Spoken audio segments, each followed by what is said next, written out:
નમસ્કાર વિદ્યાર્થી મિત્રો. તો લાસ્ટ વિડીયોની અંદર આપણે અગત્યના સૂત્રો પાર્ટ 1 કમ્પ્લીટ કર્યું હતું. હવે આજે એનો પાર્ટ 2 છે, જેની અંદર જે બાકીના સૂત્રો આપણે છે એ કમ્પ્લીટ કરવાના છે. તો જો વિદ્યાર્થી મિત્રો તમે ફર્સ્ટ વિડીયો જોયો ના હોય અગત્યના સૂત્રો પાર્ટ 1, એને એકવાર રિફર કરજો, જેના કારણે તમને આગળના સૂત્રો બધા રિકોલ થઈ જાય. હવે નેક્સ્ટ જોઈએ આપણે આ વિડીયોની અંદર આપણે આગળના સૂત્રો કમ્પ્લીટ કરીએ. એની અંદર ફર્સ્ટ જોવાનું છે ટોર્કનું સૂત્ર. ટોર્કનું સૂત્ર તમને ખ્યાલ છે કે જ્યારે સમાન વિદ્યુત ક્ષેત્રની અંદર કોઈ ડાયપોલને મૂકવામાં આવે છે ત્યારે તેની ઉપર ટોર્ક લાગે છે. એ ટોર્કનું સૂત્ર આપણે જોવાનું છે વિદ્યાર્થી મિત્રો. તો જોઈ લો કે અહીંયા ધારો કે આ એક સમાન વિદ્યુત ક્ષેત્ર છે. તમને ખ્યાલ હશે કે જો સમાન વિદ્યુત ક્ષેત્ર હોય તો વિદ્યુત ક્ષેત્ર રેખાઓ એકબીજાથી સમાન અંતરે હશે અને સમાંતર હશે, બરાબર. તો આ વિદ્યુત ક્ષેત્ર રેખાઓ છે, એની અંદર આપણે ડાયપોલને મૂકી દઈએ વિદ્યાર્થી મિત્રો. તો અહીંયા આ એક ડાયપોલ છે -q અને +q. આ ડાયપોલનું સેન્ટર આપણે એઝ્યુમ કરીએ તો આ અંતર કેટલું આવે? Small a. અને આ અંતર પણ કેટલું આવે? Small a. હવે ધારી લો કે આ જે એંગલ બનાવે છે, બરાબર, વિદ્યુત ક્ષેત્ર સાથે આ જે ડાયપોલ એંગલ બનાવે છે, ધારો કે થીટા છે. કેટલો? થીટા, બરાબર. તો વિદ્યાર્થી મિત્રો જે ટોર્કનું સૂત્ર તમને મળશે એ મળશે tau equals to P cross E. સદિશ રાશિ છે, બરાબર. શું આવશે? P cross E. અથવા તમે લખી શકો કે જો ટોર્કનું મૂલ્ય લખવું હોય તો લખી શકાય tau equals to PE sine theta. જે વિદ્યાર્થી મિત્રો થીટા શું છે તો કે ડાયપોલ અને વિદ્યુત ક્ષેત્ર વચ્ચેનો ખૂણો, બરાબર. તો સમાન વિદ્યુત ક્ષેત્રમાં મૂકેલા ડાયપોલ ઉપર લાગતા ટોર્કનું સૂત્ર યાદ રાખી લેજો. કેટલું આવશે? P cross E. P cross E. P શું આવશે તો તમને ખ્યાલ છે P આવશે ડાયપોલ, વિદ્યુત ડાયપોલ. કેવી રીતના શોધી શકાય? 2a ઇન્ટુ q, બરાબર. E શું છે? વિદ્યુત ક્ષેત્ર. અને થીટા શું છે? બંને વચ્ચેનો ખૂણો. ક્લિયર? સારું. હવે આની અંદર વિદ્યાર્થી મિત્રો આપણે થોડા કેસ પણ જોઈ લઈએ કે જો ફર્સ્ટ કેસ થીટા 0 હોય, થીટા 0 ડિગ્રી હોય. હવે થીટા 0 ડિગ્રી હોવું એનો મતલબ શું તમે નીકાળશો કે વિદ્યુત ક્ષેત્ર અને ડાયપોલ બંને એકબીજાને સમાંતર છે. વિદ્યુત ક્ષેત્ર અને ડાયપોલ એકબીજાને સમાંતર છે. ડાયપોલની દિશા ક્યાંથી ક્યાં હોય?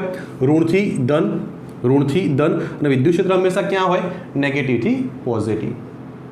તો વિદ્યાર્થી મિત્રો બંને જો એક જ દિશામાં હોય તો એ વખતે ટોર્કનું કેટલું ઇક્વેશન આવશે? તો જુઓ જરા, PE સાઇન થીટા તો 0 છે, તો ટોર્ક આવે 0. તો ધ્યાનમાં રાખવાનું કે જ્યારે વિદ્યુત ક્ષેત્ર અને ડાયપોલ બંને એકબીજાને સમાંતર હશે તો ડાયપોલ ઉપર ટોર્ક નહીં લાગે. અને તમને ખ્યાલ છે જો ટોર્ક ના લાગે તો એ ડાયપોલ ભ્રમણ ના કરે. ટોર્કનું કામ શું છે? વિદ્યુત ક્ષેત્રની અંદર એને રોટેટ કરવાનું, ભ્રમણ કરાવવાનું, બરાબર. તો ટોર્ક જ ના લાગે, જો ટોર્ક 0 હોય તો વિદ્યાર્થી મિત્રો એ કેવું હશે? સંતુલનમાં હશે. તો આ કન્ડિશન તમે લખી શકો છો. આને કે વિદ્યાર્થી મિત્રો સ્થાયી સંતુલન કહેવાય. સ્થાયી સંતુલન. ટોર્ક 0, ડાયપોલ એની સ્થિતિ બદલશે નહીં, બરાબર. અચ્છા, હવે બીજો કિસ્સો જોઈ લો વિદ્યાર્થી મિત્રો. થીટા 180 હોય, એનો મતલબ કે વિદ્યુત ક્ષેત્ર અને ડાયપોલ પરસ્પર પ્રતિસમાંતર હોય આ પ્રમાણે. તો એ વખતે ટોર્કનું શું આવશે તો લખી શકાય PE સાઇન 180. આ પણ તમને ખ્યાલ છે 180 શૂન્ય આવે તો એ વખત પણ ટોર્ક કેટલું આવે? 0 આવે, બરાબર. તો બંને સમયે ટોર્ક 0 આવશે. તો તફાવત ક્યાં છે? તો વિદ્યાર્થી મિત્રો જ્યારે આ કેસ છે કે વિદ્યુત ક્ષેત્ર અને ડાયપોલ પ્રતિ સમાંતર હોય, એનો મતલબ તમે સમજો કે વિદ્યુત ક્ષેત્ર આ બાજુ છે અને ડાયપોલ આ દિશામાં છે, તો આને આપણે કહીશું અસ્થાયી સંતુલન. અસ્થાયી સંતુલન, બરાબર. તમે થિયરીની અંદર ખાસ ચર્ચા કરી હશે, તમને ખ્યાલ હશે. આપણે અગત્યના સૂત્રો લખી રહ્યા છે તો ખાસ ડિટેલમાં જતા નથી. હું તમને ખાલી ઇક્વેશન લખાવું છું કે જો થીટા 0 હોય તો ટોર્ક 0 આવે, થીટા 180 હોય તો ટોર્ક 0 આવે. ડિફરન્સ ક્યાં છે? એક સ્થાયી સંતુલન છે, એક અસ્થાયી સંતુલન. બરાબર. જો સ્થાયી સંતુલન હશે તો જો તમે ડાયપોલને એની મૂળ જગ્યાથી થોડું ઉપર નીચે ડિસ્પ્લેસ કરશો તો પાછો એની મૂળ અવસ્થામાં આવી જશે. જ્યારે અહીંયા એ પોસિબલ નથી. બરાબર. તમે આને થોડું પણ ડિસ્પ્લેસ કરશો તો શું આવશે? એ થીટા બરાબર શૂન્ય સ્થિતિમાં આવવાનો પ્રયત્ન કરશે. બરાબર. તો વિદ્યાર્થી મિત્રો આ ટોર્ક માટે કિસ્સા છે 0, 180. એક અગત્યનો હજી બાકી છે કે જ્યારે ચલો અહીંયા લખીએ છીએ નંબર 3 થીટા 90 હોય. બરાબર. એનો મતલબ વિદ્યુત ક્ષેત્ર આ દિશામાં હોય અને ડાયપોલ દિશા હોય વિદ્યાર્થી મિત્રો એ આ દિશામાં હોય. બરાબર. બંને વચ્ચે એંગલ કેટલો હોય? 90. વિદ્યુત ક્ષેત્ર અને વિદ્યુત ડાયપોલ વચ્ચે જો ખૂણો 90 હોય તો એ વખતે ટોર્કનું સૂત્ર શું આવશે? તો કે PE sin 90. તો અહીંયા આવશે sin 91 થઈ જશે. તો PE તો આ વિદ્યાર્થી મિત્રો કહેવાય મેક્સિમમ ટોર્ક, મહત્તમ ટોર્ક. કેટલું? PE. કેટલું? PE. આના પર MCQ ઘણીવાર પૂછાતા હોય છે મહત્તમ ટોર્ક શોધો. તો પછી અહીંયા શું લખી દેવાનું? PE. P શું છે? વિદ્યુત ડાયપોલ. કેવી રીતે શોધી શકાય? 2 × Q. ક્લિયર? તો નોંધી લો સમાન વિદ્યુત ક્ષેત્રમાં જ્યારે ડાયપોલને મૂકવામાં આવે છે તો ડાયપોલ ઉપર કેટલું ટોર્ક લાગે, કેવી રીતે શોધી શકાય? આ ઇક્વેશન આવશે PE sin θ. બરાબર. તો એ બધું જોઈ લો. એના પછી નેક્સ્ટ પોઈન્ટ આપણે જોઈએ. ચલો તો ટોર્ક કમ્પ્લીટ. તમારું ટોર્ક કમ્પ્લીટ. અચ્છા, એના પછી નેક્સ્ટ પોઈન્ટ વિદ્યાર્થી મિત્રો જોઈએ અને એ તમારો પોઈન્ટ છે સતત વિદ્યુતભારનું સતત વિતરણ. વિદ્યુતભારનું સતત વિતરણ. આની અંદર આપણે 3 ઇક્વેશન યાદ રાખવાના છે. એક આપણે લખીશું વિદ્યુતભારની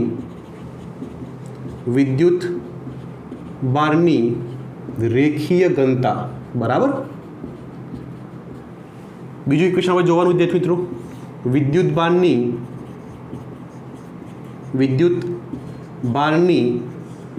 પૃષ્ઠ ઘનતા. બરાબર. અને ત્રીજું ઇક્વેશન વિદ્યાર્થી મિત્રો આવશે વિદ્યુતભારની કદ ઘનતા.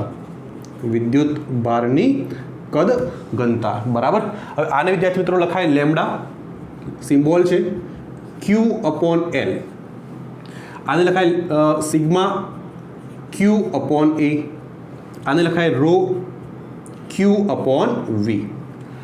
લેમ્ડા સિમ્બોલ છે રેખીય ઘનતાનો, સિગ્મા પૃષ્ઠ ઘનતા માટે અને જે રો છે એ કદ ઘનતાનો સિમ્બોલ છે. Q વિદ્યાર્થી મિત્રો શું લખી શકાય?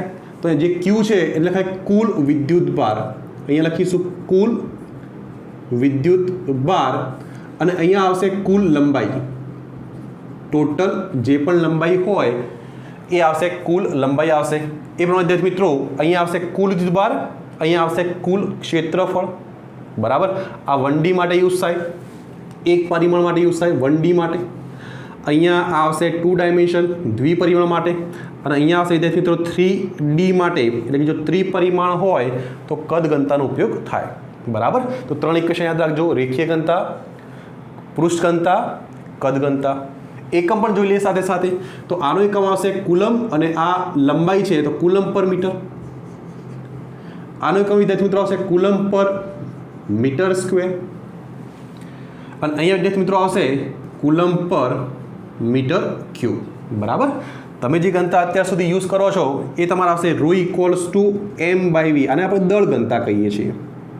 શું કહેવાય? દળ ઘનતા. બરાબર. કે ભાઈ એકમ કદ દીઠ કેટલું દળ છે. તો અહીંયા વિદ્યાર્થી મિત્રો શું છે? રેખીય ઘનતા.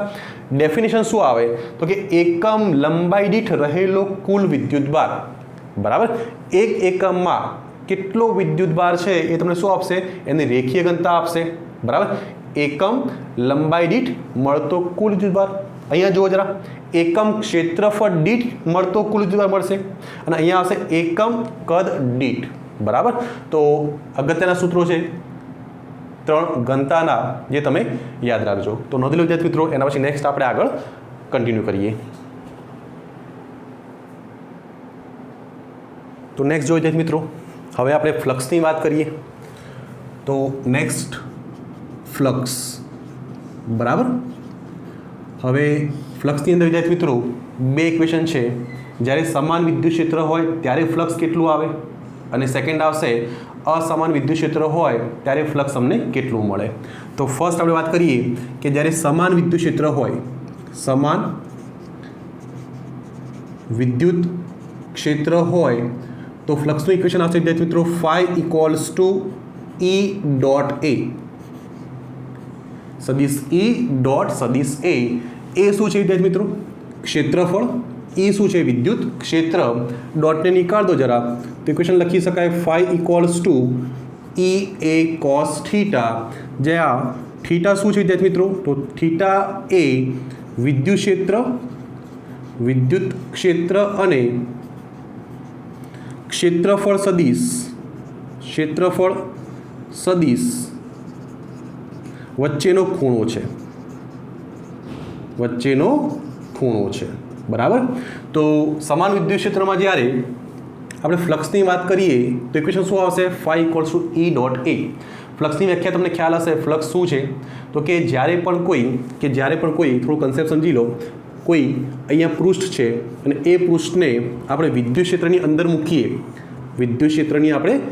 મૂકીએ, તો વિદ્યુત ક્ષેત્રની જે વિદ્યુત ક્ષેત્ર રેખાઓ છે એ આની અંદર પસાર થાય. તો કેટલી વિદ્યુત ક્ષેત્ર રેખાઓ પસાર થાય, બસ એને જ ફ્લક્સ કહેવાય. ધારો કે અહીંયા 10 ક્ષેત્ર રેખાઓ પસાર થાય છે. કેટલી? 10. તો ફ્લક્સ કેટલું મળશે? 10. ધારી લો કે વિદ્યુત ક્ષેત્ર પ્રબળ છે તો વિદ્યુત ક્ષેત્ર રેખાઓ વધારે હશે. જો વિદ્યુત ક્ષેત્ર રેખાઓ વધારે હશે તો ફ્લક્સ વધારે મળશે, બરાબર? એનો મતલબ કે જો અહીંથી પસાર થતી આ પૃષ્ઠ સાથે સંકળાતી વિદ્યુત ક્ષેત્ર રેખાઓની સંખ્યા વધારે હોય, ધારો કે 100 ક્ષેત્ર રેખાઓ એની અંદરથી પસાર થઈ તો ફ્લક્સ કેટલું મળે? 100 મળે. તો એક ડેફિનેશન તો એવી છે કે ભાઈ સમાન વિદ્યુત ક્ષેત્રમાં મૂકેલા કોઈ પણ પૃષ્ઠ સાથે સંકળાતી વિદ્યુત ક્ષેત્ર રેખાઓની સંખ્યા એને આપણે ફ્લક્સ કહેતા હોઈએ છીએ, બરાબર? અને બીજું ઇક્વેશન તમે આનો પણ ઉપયોગ કરી શકો છો. બીજી વ્યાખ્યા આવી છે કે ભાઈ E ડોટ A, બરાબર? રીઝન છે આનું કે જેટલું વિદ્યુત ક્ષેત્ર પ્રબળ હશે એટલું ફ્લક્સ વધારે હશે. અને આ જે ફ્લક્સ છે વિદ્યાર્થી મિત્રો એ ક્ષેત્રફળ ઉપર પણ આધાર રાખે છે, બરાબર? ધારો કે અહીંયા હું વાત કરું કે મારી પાસે જે ક્ષેત્રફળ છે નાનું છે, સમજી લો ક્ષેત્રફળ છે નાનું છે અને વિદ્યુત ક્ષેત્ર રેખાઓ એની એ જ, બરાબર? તો તમે સમજી શકશો કે જો ક્ષેત્રફળ નાનું હશે, બરાબર, આના કરતાં ક્ષેત્રફળ ઓછું છે તો જે ક્ષેત્ર રેખાઓ જે પહેલાં સંકળાતી હતી એના કરતાં ઓછી સંકળાશે, બરાબર? તો જેટલું ક્ષેત્રફળ વધારે ફ્લક્સ કોના ઉપર આધાર રાખે? ધ્યાનમાં રાખી લેજો. એક વિદ્યુત ક્ષેત્ર ઉપર આધાર રાખે. જો પ્રબળ વિદ્યુત ક્ષેત્ર હશે તો ફ્લક્સ વધારે મળશે, નિર્બળ વિદ્યુત ક્ષેત્ર હશે તો ફ્લક્સ ઓછું મળે. સેકન્ડ, એક ક્ષેત્રફળ ઉપર આધાર રાખે. એનો મતલબ કે જે પૃષ્ઠ છે એનું ક્ષેત્રફળ મોટું હોય, વધારે હોય તો ફ્લક્સ વધારે મળે. અને જો એનું ક્ષેત્રફળ ઓછું હશે, નાનું હશે તો ફ્લક્સ પણ કેવું મળશે? ઓછું મળશે, બરાબર? તો ઇક્વેશન ધ્યાનમાં રાખીશું વિદ્યાર્થી મિત્રો. શું આવશે? E dot A. તો આને આપણે નિકાળ દઈએ છીએ. આને હું નિકાળ દઉં છું. ચલો, તો ઇક્વેશન ધ્યાનમાં રાખજો. E ડોટ A અથવા તો EA cos થીટા. થીટા શું છે? તો કે વિદ્યુત ક્ષેત્ર અને ક્ષેત્રફળ સદિશ, બરાબર, એમની વચ્ચેનો ખૂણો છે. અચ્છા, આની અંદર આપણે 2-3 કિસ્સા જોઈ શકીએ છીએ કે જો થીટા શૂન્ય હોય, એનો મતલબ કે જે વિદ્યુત ક્ષેત્ર છે અને ક્ષેત્રફળ સદિશ બંને એક જ દિશામાં હોય. સમજી લો વિદ્યાર્થી મિત્રો, ધારી લો કે મારી પાસે આ પૃષ્ઠ છે. કન્સેપ્ટ થોડું ક્લિયર કરી દઈએ. મારી પાસે આ પૃષ્ઠ છે. અચ્છા, હવે આનું જે ક્ષેત્રફળ છે, આનું ક્ષેત્રફળ આ બાજુ, આ ક્ષેત્રફળ કઈ દિશામાં આવશે? ક્ષેત્રફળ સદિશ રાશિ તમને ખ્યાલ હશે. તો આનું ક્ષેત્રફળ કઈ દિશામાં આવે? તો હંમેશા યાદ રાખજો, ક્ષેત્રફળ પૃષ્ઠને લંબ અને બહારની દિશામાં હોય. ક્ષેત્રફળ પૃષ્ઠને લંબ અને બહારની દિશામાં હોય તો વિદ્યાર્થી મિત્રો આનું ક્ષેત્રફળ ક્યાં આવશે? બહારની દિશામાં, આ બાજુ, બરાબર? આની વાત કરો. ચલો, આ પૃષ્ઠનું ક્ષેત્રફળ કઈ દિશામાં આવે? તો પૃષ્ઠને લંબ અને બહાર. તો કે આ દિશામાં. એક કામ કરીએ, આ દિશામાં પૃષ્ઠને લંબ અને બહારની બાજુ, બરાબર? હવે જો આ એક ક્ષેત્રફળ દેખાય છે તો આની દિશા ક્યાં આવશે? તો પૃષ્ઠને લંબ અને બહાર, તો ઉપરની બાજુ, બરાબર? તો આ ક્ષેત્રફળ સદિશની દિશા. આને જો આ બાજુ આનું ક્ષેત્રફળ ક્યાં આવશે? તો કે પૃષ્ઠને લંબ અને બહાર. તો એનો મતલબ કે અહીંયા નીચે આવશે આ બાજુ, બરાબર? તો ધ્યાનમાં રાખીશું કે જે તે પૃષ્ઠ હોય એનું જે ક્ષેત્રફળ હોય એ સદિશ રાશિ છે, હંમેશા કઈ દિશામાં આવે? પૃષ્ઠને લંબ અને બહાર. પૃષ્ઠને લંબ અને બહાર. જો આને જુઓ જરા, તમારી બાજુ આવશે, બરાબર? તમારી બાજુ આવશે. અને આ જે છેલ્લે આ પોર્શન છે, આનું ક્ષેત્રફળની દિશા ક્યાં આવશે? આ બાજુ. ક્લિયર? તો ધ્યાનમાં રાખીશું વિદ્યાર્થી મિત્રો કે ક્ષેત્રફળ સદિશ રાશિ છે. જો થીટા શૂન્ય હોય એનો મતલબ કે મારી પાસે આ એક પૃષ્ઠ છે, આ પૃષ્ઠ માટે આનું કામ કરો. ચલો આને વિચારી લો, આ એક પૃષ્ઠ છે બરાબર. આ પૃષ્ઠની દિશા કઈ આવશે? આ બાજુ. માની લો કે વિદ્યુત ક્ષેત્ર પણ આ દિશામાં છે. માની લો વિદ્યુત ક્ષેત્ર પણ કઈ દિશામાં છે? એ જ દિશામાં છે. અહીંયા થોડું સમજાવવા ટ્રાય કરીએ આપણે. આ દિશામાં વિદ્યુત ક્ષેત્ર છે, આ દિશામાં વિદ્યુત ક્ષેત્ર છે બરાબર. અને જે પૃષ્ઠ છે, પૃષ્ઠ એ પણ એ દિશામાં છે. આ રીતે હું પૃષ્ઠ અંદર મૂકી દઉં, આ રીતે આપણે પૃષ્ઠ અંદર મૂકી દઈએ. તો જો વિદ્યાર્થી મિત્રો આ જે ક્ષેત્રફળ છે, આ ક્ષેત્રફળ એની દિશા કઈ બાજુ આવશે? આ દિશામાં આવશે બરાબર. અને વિદ્યુત ક્ષેત્ર પણ ક્યાં છે? તો એ પણ આ દિશામાં છે. તો અહીંયા થીટા કેટલો આવશે? શૂન્ય આવશે. થીટા કેટલો આવશે? શૂન્ય. થીટા કેટલો આવશે? શૂન્ય. તો જો થીટા શૂન્ય હોય તો ફ્લક્સનું મૂલ્ય વિદ્યાર્થી મિત્રો કેટલું આવશે? તો અહીંયા આવશે EA cos 0 cos 0 1 આવે તો ફ્લક્સ મહત્તમ મળે કેટલું? EA બરાબર. તો જ્યારે વિદ્યુત ક્ષેત્રની દિશા સમજી લેજો, વિદ્યુત ક્ષેત્રની દિશા અને જે તે પૃષ્ઠ ધારો કે અહીંયા આપણે પૃષ્ઠ સાથે બનાવી દઈએ, આ તમારું પૃષ્ઠ છે બરાબર. અને એ જે પૃષ્ઠ હોય એનું ક્ષેત્રફળ બંને એક જ દિશામાં, વિદ્યુત ક્ષેત્ર અને આનું ક્ષેત્રફળ એક જ દિશામાં હોય તો થીટા શૂન્ય આવે. જો થીટા શૂન્ય હોય તો ફ્લક્સ મહત્તમ તમને મળશે. સેકન્ડ કેસ જુઓ ચલો, કે જો થીટા 90 હોય, થીટા કેટલું હોય? 90. એનો મતલબ કે આ તમારી પાસે વિદ્યુત ક્ષેત્ર, આ તમારી પાસે વિદ્યુત ક્ષેત્ર બરાબર. અને એની અંદર પૃષ્ઠ કેવું? જો જરા વિદ્યુત ક્ષેત્રની દિશા આ બાજુ લઈએ, આ બાજુ બરાબર. આ બાજુ વિદ્યુત ક્ષેત્રની દિશા, આમ વિદ્યુત ક્ષેત્ર સમજી લો, આ વિદ્યુત ક્ષેત્રની દિશા છે, આ વિદ્યુત ક્ષેત્રની દિશા છે. આ ક્ષેત્રફળ સદિશ પહેલા આમ હતો, આમ હતો, આ તમારો ક્ષેત્રફળ સદિશ. હવે આને હું રોટેટ કરું, જો આને હું રોટેટ કરું, આને હું રોટેટ કરું તો જો ક્ષેત્રફળ સદિશ પણ એની સાથે રોટેટ થાય. સમજો કે ધારો કે અહીંયા ક્ષેત્રફળ સદિશ આ બાજ છે, જો આને હું રોટેટ કરું તો ક્ષેત્રફળ સદિશ પણ આમ રોટેટ થશે, અહીંયા ક્ષેત્રફળ આ બાજુ આવશે બરાબર. હવે આને રોટેટ કરતા આમ કરી દઈએ તો આ જે પૃષ્ઠ શરૂઆતમાં આમ હતું, થીટા શૂન્ય હતું. હવે આને રોટેટ કરવાથી ક્ષેત્રફળ સદિશ પણ રોટેટ થશે અને આને આપણે આમ કરી દઈએ બરાબર. હવે જો કે આનું ક્ષેત્રફળ વિદ્યાર્થી મિત્રો નીચે આવે, ક્યાં આવશે? નીચે. વિદ્યુત ક્ષેત્ર તો આ બાજુ છે, વિદ્યુત ક્ષેત્ર આમ છે, એટલે આ કિસ્સામાં શું થશે કે વિદ્યુત ક્ષેત્ર આ બાજુ, વિદ્યુત ક્ષેત્ર આ બાજુ અને ક્ષેત્રફળ કઈ દિશામાં? આ દિશામાં. તેનો મતલબ કે આમાં તમે આમ સમજી શકો કે વિદ્યુત ક્ષેત્ર આ દિશામાં છે, ક્ષેત્રફળ નીચે છે. વિદ્યુત ક્ષેત્ર આ દિશામાં છે અને ક્ષેત્રફળ ક્યાં છે? નીચે. કેટલો એંગલ મળશે? 90. કેટલો એંગલ મળશે? 90. જો થીટા 90 વિદ્યાર્થી મિત્રો મળશે અહીંયા તો ફ્લક્સ કેટલું મળશે? EA cos 90, cos 90 શૂન્ય હોય તો ફ્લક્સ 0 મળે. ફ્લક્સ કેટલું મળે? 0. એનો મતલબ કે તમે શરૂઆતમાં પૃષ્ઠ આમ રાખ્યું હતું બરાબર, તમે રોટેટ કરો, આને આમ કરી દો, આનું ક્ષેત્રફળ નીચે, આનું ક્ષેત્રફળ ક્યાં આવશે? નીચે આવશે. આનું ક્ષેત્રફળ નીચે, વિદ્યુત ક્ષેત્ર આ દિશામાં, એંગલ કેટલો બનશે? 90. cos 90 0, flux 0. તો એક ફ્લક્સ વિદ્યાર્થી મિત્રો શૂન્ય મળશે. ક્લિયર? હવે થર્ડ કેસ જોઈ લો. ચલો થર્ડ કેસ, એની અંદર થીટાનું મૂલ્ય આપણે 180 રાખીએ.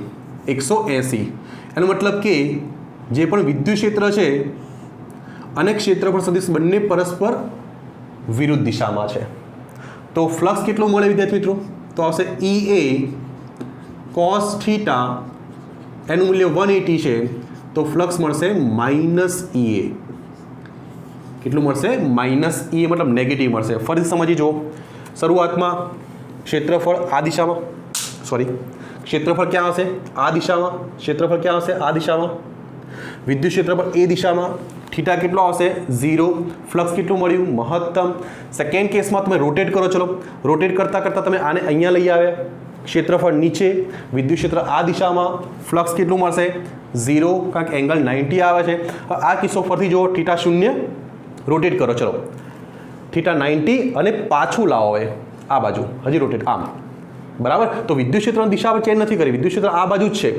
હવે જો ક્ષેત્રફળ આ બાજુ મળી ગયું, ક્ષેત્રફળ આ બાજુ આવશે તો એંગલ વિદ્યાર્થી મિત્રો કેટલો આવશે? 180. ક્લિયર? લાસ્ટ ટાઈમ રિપીટ કરી લઈએ. સમજી લો, આ તમારા પૃષ્ઠની વાત કરી રહ્યા છીએ. શરૂઆતમાં આ પૃષ્ઠ આ બાજુ છે, વિદ્યુત ક્ષેત્ર પણ એ બાજુ છે તો થીટા શૂન્ય, ફ્લક્સ મહત્તમ. રોટેટ કરો. ચલો તો આની સાથે ક્ષેત્રફળ સદિશ પણ રોટેટ થશે. હવે જો એ રોટેટ કરતાં અહીંયા લાયા, થીટા કેટલો આવશે? 90. તો એ વખતે ફ્લક્સ કેટલું મળશે? ફ્લક્સ મળશે 0, cos 90 0. પાછું રોટેટ કરો, ચલો એ આમ રોટેટ કરશો તો જો હવે આ ક્ષેત્રફળ આમ થઈ જશે, આ બાજુ, આ દિશામાં. વિદ્યુત ક્ષેત્ર તો આ બાજુ જ છે, તો એંગલ કેટલો? 180, ફ્લક્સ નેગેટિવ. તો તમને શું ખબર પડશે કે જેમ જેમ પૃષ્ઠને વિદ્યુત ક્ષેત્રની અંદર જો રોટેટ કરવામાં આવે, ભ્રમણ અપાવવામાં આવે, તો શરૂઆતમાં જ્યારે ક્ષેત્રફળ આ બાજુ, વિદ્યુત ક્ષેત્ર પણ આ બાજુ, ફ્લક્સ મહત્તમ. હવે ફ્લક્સ ડિક્રીઝ થશે, ઘટશે, ઓછું થશે, ઓછું થતાં થતાં અહીંયા જુઓ કેટલું આવ્યું, કેટલું આવ્યું? 0 આવ્યું, બરાબર. હવે પાછું તમે ભ્રમણ અપાવો તો હવે ફ્લક્સ વધશે પણ નેગેટિવ ડાયરેક્શનમાં, બરાબર. મૂલ્ય સમાન આવશે, દિશા બદલાઈ જશે, બરાબર ને. જો આ બાજુ આમ ફ્લક્સ નેગેટિવ મળશે, હવે એ આ બાજુ, બરાબર. હવે જો ક્ષેત્રફળ આ બાજુ આવી ગયું, વિદ્યુત ક્ષેત્ર આ બાજુ આવશે, એંગલ કેટલો આવશે? 180, ફ્લક્સ નેગેટિવ મળશે. તો વિદ્યાર્થી મિત્રો ધ્યાનમાં રાખીશું કે ફ્લક્સના 3 મૂલ્યો પોસિબલ છે. ફ્લક્સ ધન પણ હોઈ શકે છે, ઋણ પણ હોઈ શકે છે, અને જોઈ શકાય છે કે 0 પણ હોઈ શકે છે. જો આ 0, આ પોઝિટિવ, આ નેગેટિવ. નેગેટિવનો મતલબ ખાલી એટલો જ બતાવે છે કે વિદ્યુત ક્ષેત્ર અને ક્ષેત્રફળ પરસ્પર વિરુદ્ધ દિશામાં છે, બસ આ જ મિનિંગ છે. આ પરસ્પર કેવા છે? વિરુદ્ધ દિશામાં. ક્લિયર? અચ્છા, તો ખ્યાલ આવશે તમને. બીજી વસ્તુ કે ફ્લક્સ અદિશ છે કે સદિશ છે? તો વિદ્યાર્થી મિત્રો એ અદિશ છે, સદિશ નથી, ધ્યાનમાં રાખજો. એટલા માટે અહીંયા ડોટ પ્રોડક્ટ છે, બરાબર. હવે 11મા ધોરણમાં ભણ્યા હશો કે જો અદિશ હોય તો ડોટ આવે, સદિશ હોય તો ક્રોસ આવે. આના પહેલાં ટોર્કનું સૂત્ર આપણે જોયું હતું. તો ટોર્ક કેવી રાશિ છે? સદિશ રાશિ છે. એના માટે ઇક્વેશન શું આવ્યું? P ક્રોસ E આવ્યું હતું. અહીંયા તમે જોશો તો જે પણ ફ્લક્સ છે એ અદિશ રાશિ હોવાથી અહીંયા વચ્ચે ડોટ આવે, E ડોટ A. ક્લિયર? એકમની વાત કરી લો, ચલો એકમની વાત કરી લો. તો ફ્લક્સનો એકમ શું આવશે? તો આપણે અહીંથી નીકાળી દઈએ. વિદ્યુત ક્ષેત્રનો એકમ શું આવશે? ન્યૂટન પર કુલમ. અહીંયા આવશે મીટર સ્ક્વેર. તો એકમ યાદ રાખી લેજો, ન્યૂટન મીટર સ્ક્વેર પર કુલમ. આનો બીજો પણ એકમ જે વિદ્યુત ક્ષેત્રનો એકમ છે, આપણે સેકન્ડ ચેપ્ટરમાં જોવાના છીએ, વોલ્ટ પર મીટર આવે. વિદ્યુત ક્ષેત્રનો બીજો એકમ છે વોલ્ટ પર મીટર, અને અહીંયા ક્ષેત્રફળનો તો મીટર સ્ક્વેર જ આવે, તો વોલ્ટ ઇન્ટુ મીટર, બરાબર. એક ફ્લક્સનું બીજું પણ એકમ તમે લઈ શકો છો, વોલ્ટ ઇન્ટુ મીટર અને ન્યૂટન પર કુલમ ઇન્ટુ મીટર સ્ક્વેર, બરાબર. તો આટલી વસ્તુ તમે ધ્યાનમાં રાખજો. આના સિવાય બીજું પણ તમે અહીંયા જોઈ લઈએ કે 0 થી 90 વચ્ચે, 0 થી 90 વચ્ચે ફ્લક્સ તમને ધન મળશે, કારણ કે આ પ્રથમ ચરણ આવે, અને પ્રથમ ચરણની અંદર બધા જ ત્રિકોણમિતિ વિધેય કેવા હોય? પોઝિટિવ હોય. તો 0 થી 90 વચ્ચે તમે જ્યારે રોટેટ કરતા હશો ત્યારે ફ્લક્સ કેવું મળશે? ધન મળશે. સેકન્ડ, તમે આ પણ ધ્યાનમાં રાખી શકો કે એ જ પ્રમાણે 90 થી 180 માટે ફ્લક્સ વિદ્યાર્થી મિત્રો કેવું મળશે? ઋણ મળશે, બરાબર. તો પહેલા ચરણની અંદર ફ્લક્સ ધન મળે, બીજાની અંદર ઋણ મળે. પહેલાની અંદર ધન, બીજાની અંદર ઋણ. ક્લિયર? તો ફ્લક્સ માટે આટલી વસ્તુ છે, તમે ધ્યાનમાં રાખજો અને આને નોંધી લો. એના પછી આપણે નેક્સ્ટ પોઈન્ટ જોઈએ.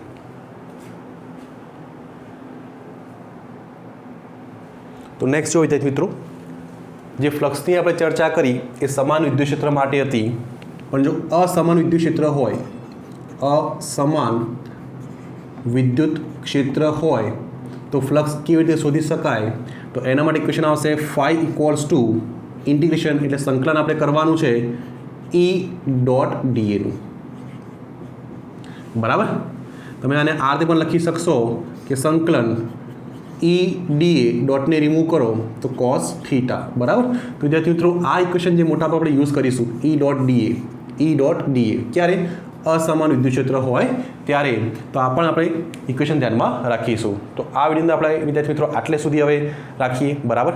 નેક્સ્ટ વિડીયોની અંદર જે બાકીના ઇક્વેશન છે, સૂત્રો છે, આપણે કમ્પ્લીટ કરીશું, બરાબર વિદ્યાર્થી મિત્રો. Thank you.